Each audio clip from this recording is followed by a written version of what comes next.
ఒకనాడు కలిసారే పసివాళ్ళు స్నేహంగా.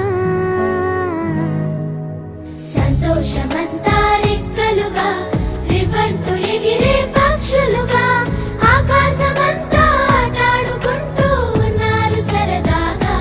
ఒకరేమో సీను ఒకరేమో చున్ను కలిసారే ప్రాణంగా కురిసారే వర్షంగా. పాటేమో సీను ఆటేమో చున్ను ఒకటై ఎదిగారే మధురంగా.